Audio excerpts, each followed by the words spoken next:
अस्सलाम वालेकुम अज़ीज़ तलबा, उम्मीद है आप सब लोग खैरियत से होंगे। विंडोज़ सर्वर 2019 के सिलसिले में हम आज उसकी अगली वीडियो में जा रहे हैं, जिसमें डोमेन कंट्रोलर को किस तरह से कॉन्फ़िगर करना है वो हम देखेंगे। तो डोमेन कंट्रोलर जैसे पहले भी आपको बता चुके हैं हम कि जिसमें एक्टिव डायरेक्टरी इंस्टॉल होती है उसको हम डोमेन कंट्रोलर कहते हैं।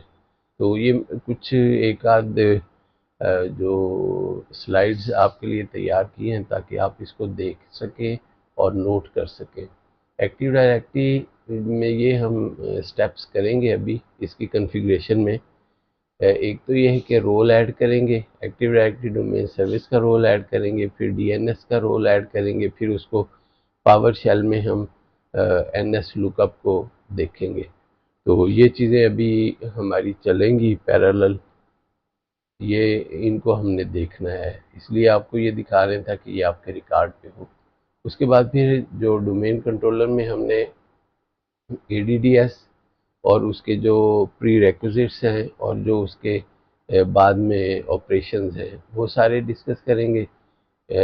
डीएनएस को किस तरह से कॉन्फ़िगर करना है, उसका रिवर्स लुकअप जोन क्यों ज़रूरी है वो हम इसमें देखेंगे।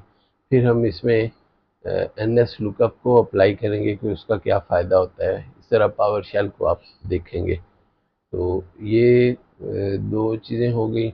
उसके बाद हम इसको अब इंस्टॉल करते हैं, शुरू करते हैं। तो इसको अभी जो आप हमारे यूट्यूब चैनल को देखिएगा, इसको आपने प्रमोट करना है। तो हम अभी विंडोज़ पे जाते हैं और विंडोज़ में हमने ये काम करना है कि यहाँ पे जैसे आपको बताया था, जब इसको इंस्टॉल कर लेते हैं तो उसमें फिर इंस्टॉलेशन के बाद हमें इसको चलाना है। यहाँ पे लिखा हुआ है प्रेस कंट्रोल और डिलीट। तो ये तो नॉर्मल विंडो में होता है। जहाँ पे हमने वर्चुअल बॉक्स पे किया हुआ है उसमें आपको बताया था कि कंट्रोल डिलीट प्रेस करेंगे तो हम इसका लॉगिन कर सकते हैं। यहाँ पे हम पासवर्ड देते हैं। पासवर्ड आपको इसके बारे में भी बताया था कि वो रखा करें जो प्रैक्टिस के लिए आप इस्तेमाल करते हैं, ताकि भूले ना आपको। तो ये अभी हमने एक सर्वर इंस्टॉल किया है, इसमें सिर्फ विंडोज़ ही इंस्टॉल है।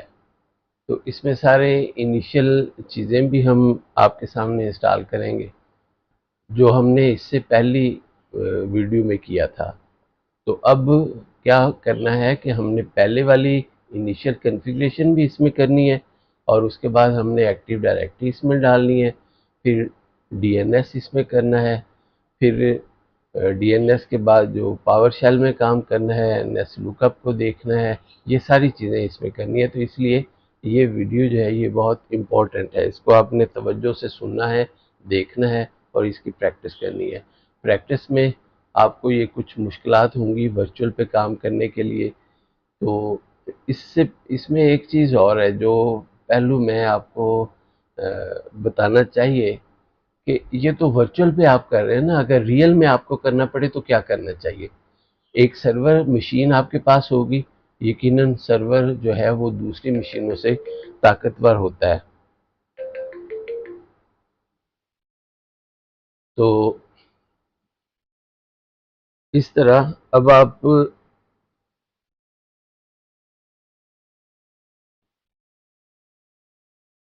सर्वर हम स्टार्ट कर रहे हैं। तो ये चूँकि बाकी मशीनों से ताकतवर होता है, सबको इसने हैंडल करना होता है, सबको सर्विसेज प्रोवाइड करना होती हैं, इसीलिए इसको सर्वर कहते हैं कि ये सबको सर्विसेज प्रोवाइड करता है। सर्विसेज कई किस्म की हो सकती हैं। तो इसमें जो चीज़ मैं आपको बताने लगा था वो ये है कि फ़िज़िकली आपको एक अच्छी मशीन चाहिए होगी जो सर्वर के तौर पे होगी, और उसके बाद फिर आपने इनको कनेक्ट कैसे करना है उसके लिए आपके पास एक स्विच होना चाहिए। स्विच मल्टीपल स्विचेस होते हैं जो नंबर ऑफ पोर्ट्स से पहचाने जाते हैं, यानी उसमें ज़्यादा पोर्ट्स होती हैं। मिसाल के तौर पे आपको अगर 50 कंप्यूटर वाला चाहिए, 100 कंप्यूटर वाला पोर्ट चाहिए, तो ये आमतौर पे दो 2 into 2 की मल्टीप्लिकेशन होती है, यानी 2 raised to power 2, 2 raised to power 4, 2 raised to power, इस तरह से ये चलता है। तो इसको 4 वाला पोर्ट का होगा, 16 वाला होगा, 32 वाला होगा, 64 वाला होगा, 128 वाला होगा, 256 वाला, इस तरह से होते हैं। तो बहरहाल वो आपने एक पोर्ट लेनी है, ये स्टार टोपोलॉजी पे चलेगा। तो ये चीज़ें भी आपने नोट करनी है फिजिकल के लिए। फिर हर कंप्यूटर में ईथरनेट कार्ड का होना ज़रूरी है। फिर कंप्यूटर को आपने स्विच के साथ ज़ाहिर है लगाना है, तो वो भी आपको पता होना चाहिए कि इसके बीच में कौन सी केबल डलेगी। RJ45 कनेक्टर्स के साथ आपके जो ट्विस्टेड पेयर केबल वो लगेगी, तो वो अपनी अपनी लेंथ के मुताबिक उसको बनाया जाता है। तो ये बहरहाल हार्डवेयर का काम है, लेकिन आपको पता होना चाहिए। इस तरह से हार्डवेयर सेटअप मौजूद होगा तो फिर ये आप उस पर जो सॉफ्टवेयर को सेट कर सकेंगे। अच्छा, अभी हमने इसमें क्या करना है कि हम लोकल सर्वर पे जाते हैं। इसमें सबसे पहले हमें, चूँकि हमने इसको ब्रिज अडॉप्टर दिया था, ब्रिज अडॉप्टर देने के लिए हमें उधर नेट की जगह इसको ऑप्ट किया था। ये आपको पहले भी बताया हुआ है, उसको आपने दिखाया भी था। तो अब हमने सबसे पहला काम जो इसमें करना है, वो हमने इसके विंडोज़ के जो अपडेट्स हैं उनको ओके करना है। हम यहाँ पे क्लिक करते हैं, तो यहाँ पे वो अपडेट्स को चेक करेगा, अपडेट इसको विंडोज़ को अपडेट करेगा। हम उसको ऑन कर देंगे। अब देखें, चेक फॉर अपडेट्स, हम इसको क्लिक कर देते हैं, ये अपने काम करता रहेगा। और हो सकता है ये टाइम ले, तो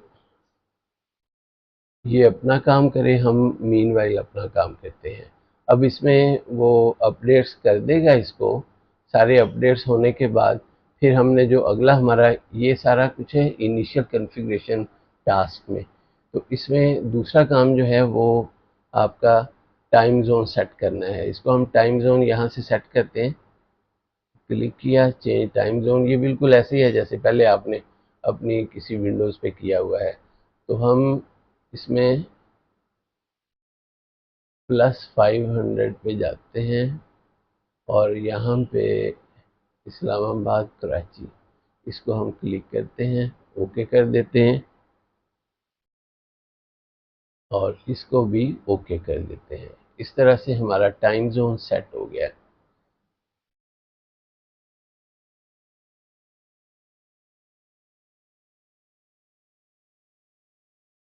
अब इसमें चेक करते हैं, इसको चेक कर रहा है और ये इसने ढूंढे हैं, इसको ये अपनी बारी बारी से करेगा। तो हम इसको मिनिमाइज़ कर देते हैं, ये करता रहेगा। अब ये इसने टाइम भी दे दिया कि हमने चेक किया है और ये अपडेट्स हैं, तो ये अपडेट्स उसको करता रहेगा। अच्छा, हम अब इसके बाद हमने इसका जो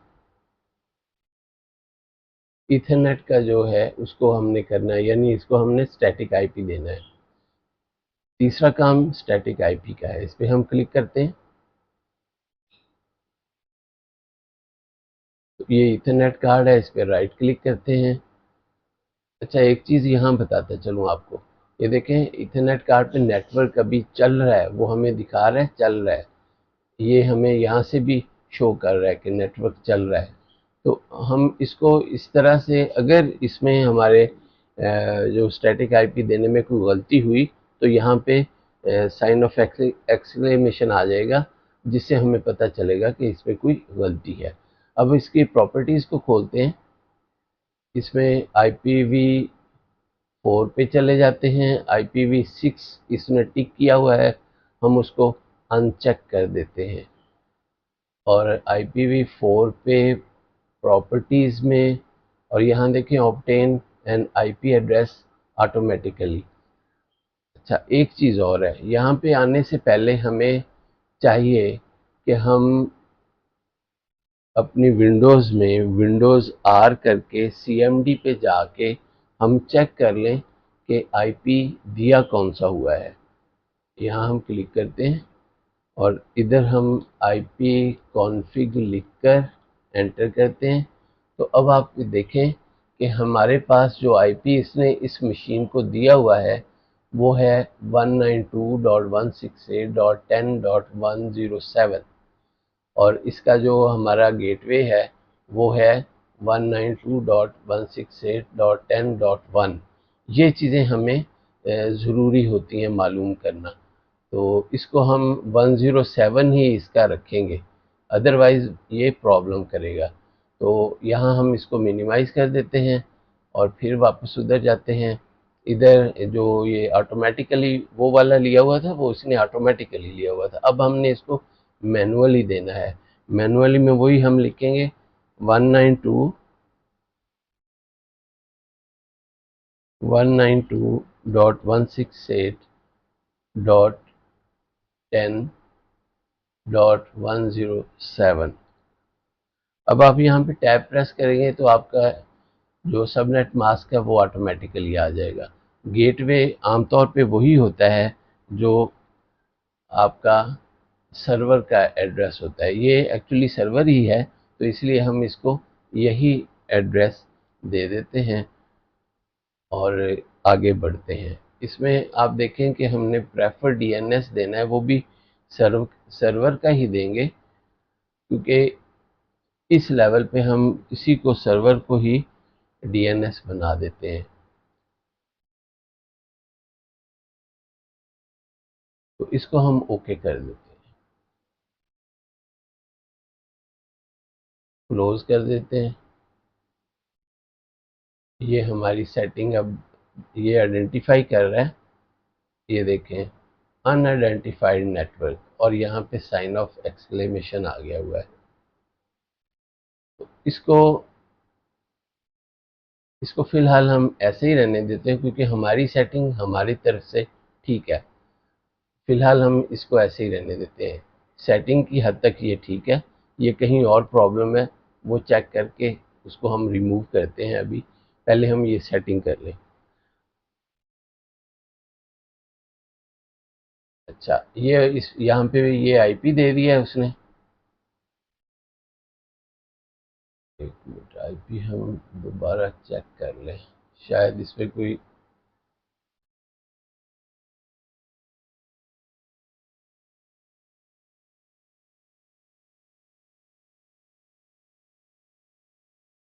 जी गेटवे में प्रॉब्लम है। 192.168.10.1 यहाँ 1 देना चाहिए।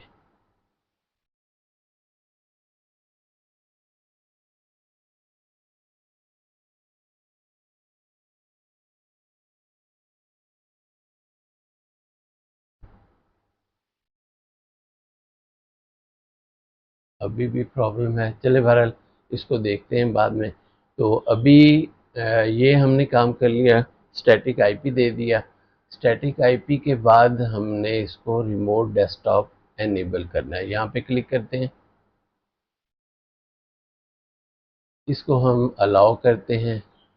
अलाउ में यहाँ पे ऑप्शन होती है कि आप किसी ख़ास यूज़र को सिर्फ अलाउ कर सकते हैं। यहाँ पे हम ओवरऑल अलाउ करने जा रहे हैं रिमोट डेस्कटॉप फायरवॉल, और इसमें हम उसको कह रहे हैं कि इसने एक्सेप्शन विल बी एनेबल्ड, इसमें एक्सेप्शन हो सकती है। हम ओके कर देते हैं, इसको अप्लाई कर देते हैं, इसको ये ओके पे क्लिक कर दिया। अब ये हमारा ये सेटिंग हो गई।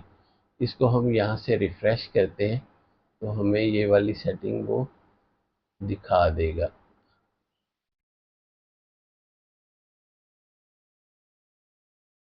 कंप्यूटर नेम पर क्लिक करते हैं, यहाँ से कंप्यूटर नेम चेंज हो जाएगा और ये ऐसी सेटिंग है जो चेंज होने के बाद फिर ये चेंज पे हम क्लिक करते हैं, यहाँ पे इसका नाम चेंज करेंगे और ओके कर देंगे। इसके बाद ये रीस्टार्ट मांगता है तो यहाँ पे रीस्टार्ट हो जाएगा नाम चेंज करने के बाद।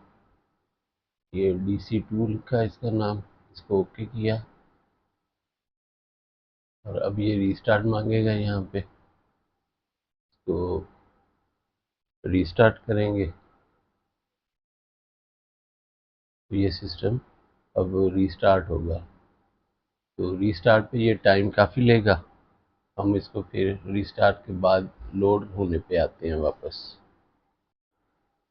जी, ये मशीन दोबारा लोड हो गई है, तो इसमें हम अब लॉगिन करते हैं दोबारा, ताकि इसके बाकी जो चीज़ें हैं उसे हम कर सकें। अभी हमारा एक्टिव डायरेक्टरी हमने करनी है इसमें, और डीएनएस करना है, और उसके साथ ही हमने एनएस लुकअप और पावर सेल में थोड़ा सा काम करना है। तो अभी हम ये चीज़ें देखेंगे कि इसमें आपको याद होगा कि हमने आखिरी वीडियो में जो जिसमें हमने इनिशियल सेटिंग की थी, उसमें हमने इसमें गेस्ट इंस्टॉल किया था, एडिशनल गेस्ट जो है वर्चुअल बॉक्स का, और उसके साथ फिर हमने यहाँ से जाके, ये आपको याद होगा कि यहाँ से ये चीज़ें हमने इंस्टॉल की थी। तो इस मशीन के साथ भी हम वही करेंगे। अच्छा, दूसरा आपको बताना था कि ये जो हमने यहाँ इसकी सेटिंग की थी, उस सेटिंग में एक गलती थी, वो अभी उसको हम उसकी करेक्शन करते हैं।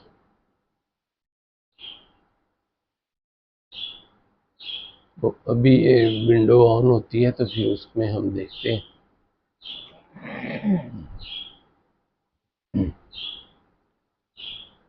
तो सर्वर मैनेजर ऑन होगा, उसमें हम वो चीज़ें चेक करेंगे।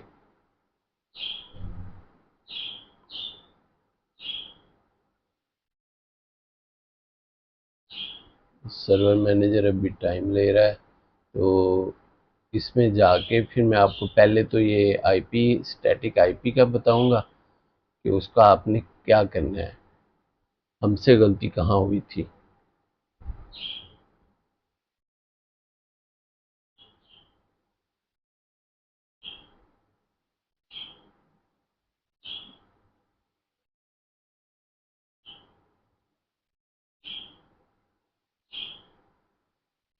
सर्वर मैनेजर ऑन हुआ, ये स्क्रीन हम बंद करते हैं। यहाँ पे हमने चेक करना था लोकल सर्वर और स्टैटिक आईपी जो सर्वर को देना है।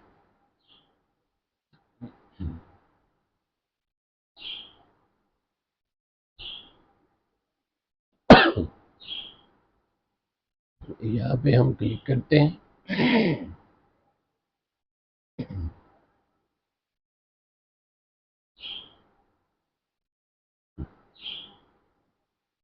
और इसकी सेटिंग्स में जाते हैं, प्रॉपर्टीज में।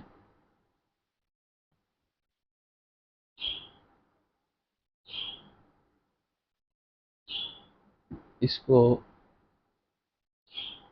ऑन करते हैं, तो हमने पहले क्या कर दिया था, यहाँ पे हमने यही एड्रेस दे दिया था। तो ये फिलहाल जो अभी का सिनेरियो उसमें ये गलत है।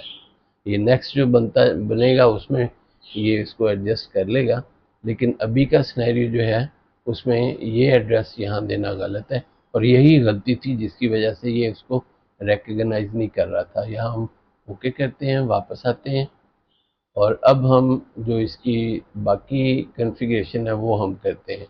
इसके डैशबोर्ड पे जाएं, यहाँ से भी ऐड रोल हो जाते हैं, और यहाँ मैनेज में भी अगर आप मैनेज पे क्लिक करते हैं तो यहाँ से भी रोल ऐड हो जाते हैं। तो हम यहाँ क्लिक करते हैं, यही स्क्रीन वहाँ खुलती है, इस पर हम नेक्स्ट करते हैं। इसमें दो ऑप्शंस हैं, तो हमने रोल बेस वाले को क्लिक करना है और यही फ़िलहाल इंस्टॉल करना है। ये देखें, इसमें हमारे सर्वर का ये नाम आ रहा है, इसको हम एज इट इज़ आगे जाने देंगे, नेक्स्ट कर देंगे, और यहाँ से हमने फिर वो एक्टिव डायरेक्टरी डोमेन सर्विस वो सिलेक्ट करनी है, ये वाली है वो। इसको हम चेक करेंगे तो वो पूछेगा कि जी आपने कौन कौन से फीचर इसके करने हैं। बाय डिफ़ॉल्ट जो उसने किए हुए हैं हम उसी को ओके कर देते हैं, ऐड फीचर पे क्लिक कर देते हैं। इसको उसने चेक कर दिया है। उसके बाद डीएनएस सर्वर, इस पे हम क्लिक कर देते हैं। इसके ये जो फीचर हैं इसको भी हम ऐड कर देते हैं। तो ये दो चीज़ें हमने यहाँ पे की। अब हम इसको नेक्स्ट कर देते हैं।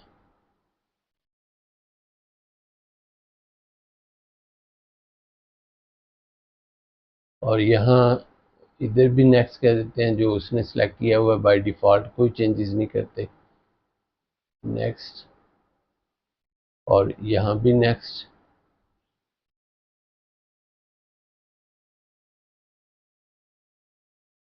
और यहाँ भी नेक्स्ट कर देते हैं। अच्छा, अब हमें वो समरी बता रहा है, तो इस समरी को हम ओके करते हैं। ये ठीक है, ऐसे ही हम चाह रहे थे। इसको इंस्टॉल करते हैं तो ये इंस्टॉलेशन शुरू हो जाएगी इसकी। अब इस इंस्टॉलेशन में ये थोड़ा सा टाइम लेगा।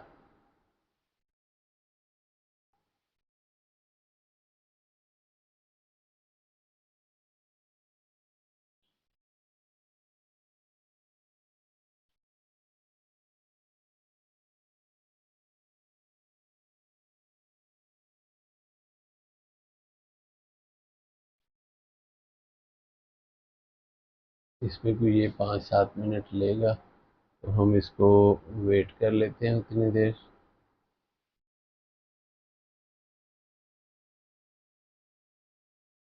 ये असल में इसके बाद इसको रीस्टार्ट करेगा। तो रीस्टार्ट के बाद फिर हम दोबारा आते हैं। अभी इसको पास कर देंगे।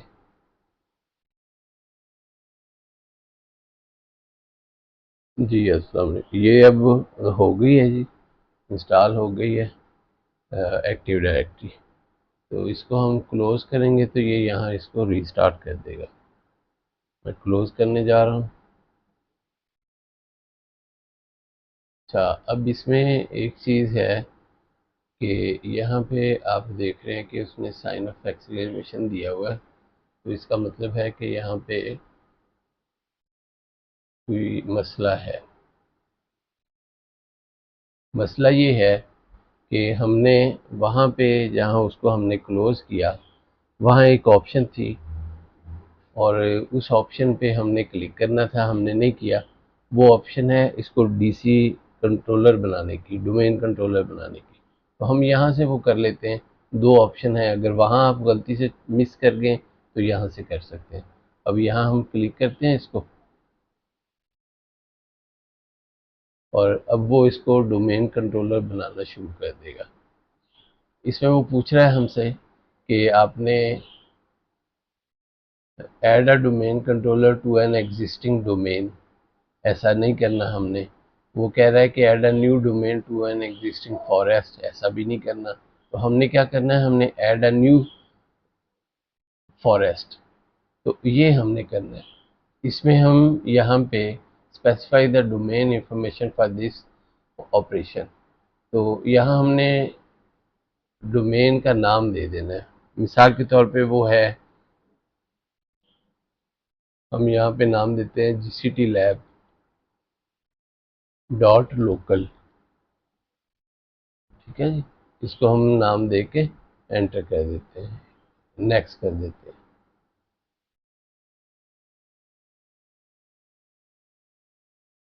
जी, यहाँ पे हम उसका पासवर्ड दे देते हैं।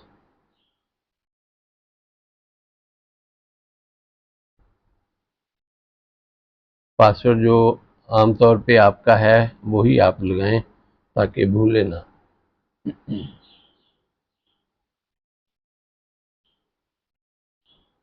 अगर यहाँ पे कोई और लगाएंगे तो यकीनन फिर बाद में भूल जाएंगे कि वहाँ कौन सा दिया था और ये कौन सा मांग रहा है। एक ही दें ताकि आपको कोई कन्फ्यूजन ना हो। इसको नेक्स्ट कर दें।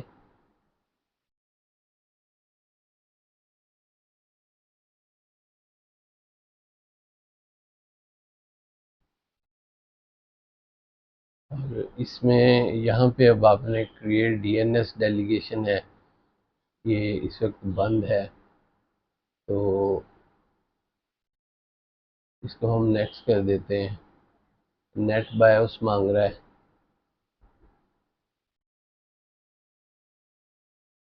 नेट बायोस नेम इसने खुद ही लाना है एक्चुअली। ये देख लें, उसी का जो पहला हिस्सा है उसको ये नेट बायोस के तौर पे ले आया है। यहाँ हम नेक्स्ट कर देते हैं।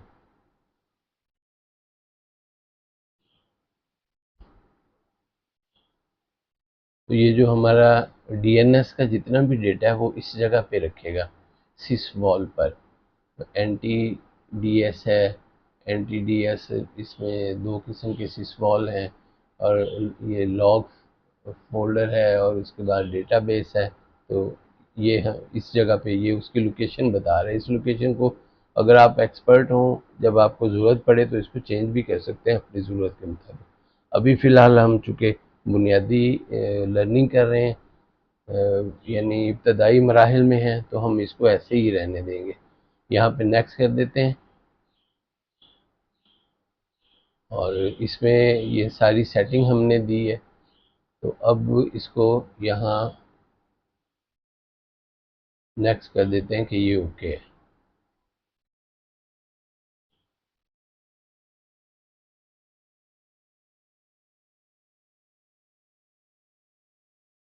इसमें वो वेरीफाई कर रहा है, verifying pre requisites for domain controller operation.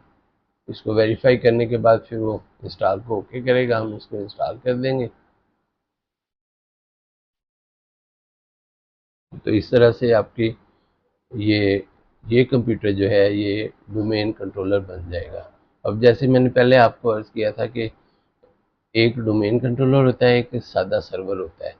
जो डोमेन कंट्रोलर नहीं होता और लेकिन है सर्वर, कोई सर्विस प्रोवाइड कर रहा है, वो इंटरनेट की सर्विस भी हो सकती है, वो प्रिंटिंग की सर्विस हो सकती है, वो दूसरी कोई सर्विस हो सकती है, वेब की, इंटरनेट की, फायरवॉल की, कोई भी ऐसी सर्विस देता हुआ जो सर्वर होगा वो मेंबर सर्वर कहलाएगा। उस पे जो है एक ही लेवल पे मल्टीपल चीज़ें नहीं हो सकती। एक सर्वर एक लेवल पे होगा, उसके नीचे चाइल्ड डोमेन कंट्रोलर होगा। तो इस तरह की चीज़ें जो है ना, इसकी हायरार्की को भी आपने समझना है, तो और इसके ऑपरेशन को भी समझना है। बाकी ये सारा कुछ जो है जितना भी हम यहाँ सीख रहे हैं ये प्रैक्टिस से ही आता है। आप लोगों ने प्लीज़ इसकी प्रैक्टिस करनी है। प्रैक्टिस से मतलब ये है कि आपने अपने कंप्यूटर पर जो है वो वर्चुअल करके, वर्चुअल में फिर दो दो सर्वर एटलीस्ट आपके पास होने चाहिए, दो दो आपके पास मशीनें होनी चाहिए। उन मशीनों को आपस में कनेक्ट करके, उनकी सेटिंग्स करके, उसमें ओ यूज़ बना के, उसमें जी पी ओज़ बना के उनको अप्लाई करें, उनको मुख्तलिफ़ तरीक़ों से एक जगह से दूसरी जगह सेट करें, चेक करें। ये सारे मामलात आपको अंदाज़ा होना चाहिए। हम अपनी वीडियोज़ में भी ये सारी चीज़ें आपको बताएंगे, तो उसको भी आपने गौर से सुनना है। और ये सारी चीज़ें जो हैं ये आपके लें जी, ये हो गया। और इसको अब वो कह रहा है you are about to be signed out, close. ये साइन आउट करके इसको रीस्टार्ट करेगा। इसको क्लोज कर देते हैं, ये रीस्टार्ट हो रहा है। अब ये वापस आएगा, टाइम लेगा इस पे। जब भी सर्वर एक दफ़ा जो एक्टिव डायरेक्टरी इंस्टॉलेशन के बाद आता है तो फिर वो प्रोफाइल को दोबारा रीअरेंज करता है, उसमें बहुत सारी चीज़ें ऐड करता है, जिससे उसका एक तो बूटिंग का टाइम बढ़ जाता है, और दूसरा ये है कि वो थोड़ा सा उसमें चीज़ें और ऐड हो जाती हैं। ऐड होने से फिर यकीनन बूटिंग का टाइम भी बढ़ जाता है। जी, तो मशीन अब दोबारा रीलोड होके वापस आई है। तो अब हम इसके बाकी चीज़ों को करते हैं। बाकी चीज़ें क्या हैं कि अब हम देखते हैं कि इसमें यहाँ पे टूल्स में उसने हमें ये active directory user and computer दिखा दिया है। तो हमने यहाँ पे इसको मिनिमाइज़ किया हुआ है। ये देख लें कि ये हमारी जो हमने अपने डोमेन का नाम दिया था वो डोमेन का नाम आ गया हुआ है, और इसमें ये यूज़र वगैरह आ गए हुए हैं जिसको हम बाद में कॉन्फ़िगर करेंगे सारे को। तो ये एक्टिव डायरेक्टरी के हिस्से आए हैं। उसके बाद फिर ये डीएनएस है। डीएनएस को हम इधर से भी क्लिक करके खोल सकते हैं, लेकिन ये हमने पहले खोला हुआ है, ये आपको दिखाते हैं। इसमें ये हमारे सर्वर का नाम आ गया हुआ है और इस नाम को अब हमने यहाँ पे इसकी कुछ सेटिंग करनी है। यहाँ आप देखें कि फॉरवर्ड लुकअप जोन में हमें ये हमारी लैब के बारे में चीज़ें दिखा रहा है। तो इसमें इस सारे का एक फ़ायदा है, तो वो अभी हम आपको बताते हैं। पहले इसकी सेटिंग करते हैं। रिवर्स लुकअप जोन है, इसमें फ़िलहाल कुछ भी नहीं है, हमने नया जोन बनाना है। यहाँ पे न्यू पे क्लिक करते हैं, इसको नेक्स्ट कर देते हैं और ये प्राइमरी जोन की बात कर रहा है, ये प्राइमरी जोन होगा। और ये जैसे इसमें है, इसकी सेटिंग को छेड़ना नहीं है हमने फ़िलहाल। जब ये अभी तो हम सारा सीख रहे हैं ना इब्तदाई तौर पे, तो इस सारे को हमने सीखने के बाद फिर आपने इसकी प्रैक्टिस करनी है, इन सारी चीज़ों को समझना है अच्छी तरह, फिर हम इसको चेंज कर सकेंगे अपनी ज़रूरत के मुताबिक। यहाँ पे हम नेक्स्ट करते हैं और यहाँ भी हमने इसको छेड़ना नहीं है, ये ऐसे ही जाने देंगे, इसको नेक्स्ट कर देते हैं। और यहाँ पे ये IPv4 के बारे में रिवर्स लुकअप जोन का पूछ रहा है, तो हमने इसी को सिलेक्ट करके यहाँ नेक्स्ट कर देना है। अब यहाँ वो पूछ रहा है हमारा जो DNS का एड्रेस है, वो हम 192.168.10, ये पहले 3 ऑक्टेट का हमने एड्रेस देना है। उसके बाद हम इसको नेक्स्ट कर देंगे और यहाँ भी हम इसको नेक्स्ट कर देते हैं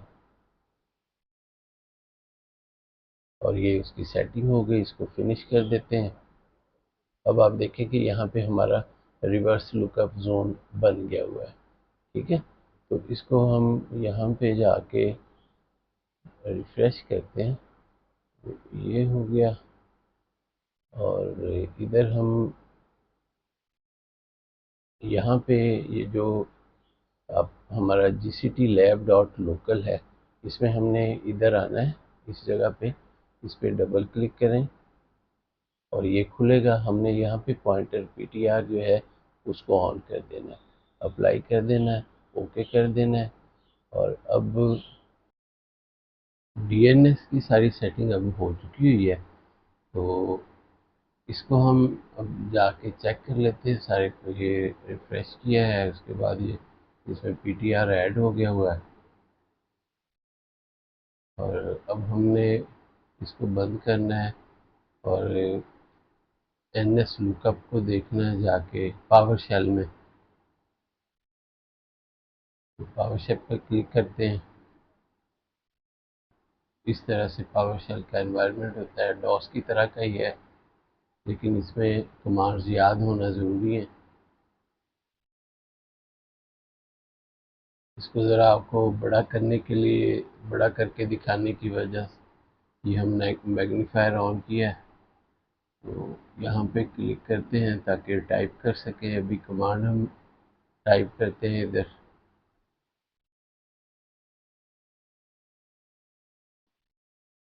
डायरेक्टरी कमांड करने से उसकी डायरेक्टरी हमें नज़र आ जाती है। CLS भी इधर ही चलता है, ये बिल्कुल डॉस वाली कमांड चलती है इसमें। NS लुकअप देखते हैं, इसको एंटर करते हैं। तो यहाँ पे फ़िलहाल वो जो सेटिंग्स है वो इफ़ेक्टिव नहीं हुई अभी तक, तो इसके लिए हमें मज़ीद उधर जाके थोड़ा सा सेट करना पड़ेगा, क्योंकि ये हमें लूप बैक एड्रेस दिखा रहा है अभी। इसको हम मिनिमाइज करके दोबारा वहाँ जाते हैं और जहाँ पे हमने स्टैटिक IP दिया था उधर से हम इसको चेक करते हैं। ये जगह जो है, यहाँ IP दिया था हमने सर्वर को। ईथरनेट की हम प्रॉपर्टीज़ चेक करते हैं, इसमें IPv4 को सिलेक्ट करके उसकी प्रॉपर्टीज़, और यहाँ पे ये देखें, ये उसने जब हमने DNS सेट किया है तो उसने ये लूप बैक एड्रेस यहाँ पे दे दिया। तो इसको हम, क्योंकि अब तो ये हमारा सर्वर बन चुका हुआ है, तो हम 10.107 उसका एड्रेस दे देते हैं। यही उसका DNS एड्रेस है, क्योंकि अभी हमने सेटिंग की है DNS की आपके सामने। तो ये डीएनएस का एड्रेस बन गया हुआ है। अब इसको आप ओके करें तो ये वहाँ पे अप्लाई हो जाना चाहिए। तो हम जाके चेक करते हैं कि हुआ है कि नहीं हुआ। तो इसको क्लोज कर देते हैं, इसको भी क्लोज कर देते हैं, इसको रिफ्रेश कर दें एक दफ़ा ताकि अपडेट हो जाए सारा। अब हम यहाँ वापस आते हैं, दोबारा कमांड दोबारा अप्लाई करते हैं।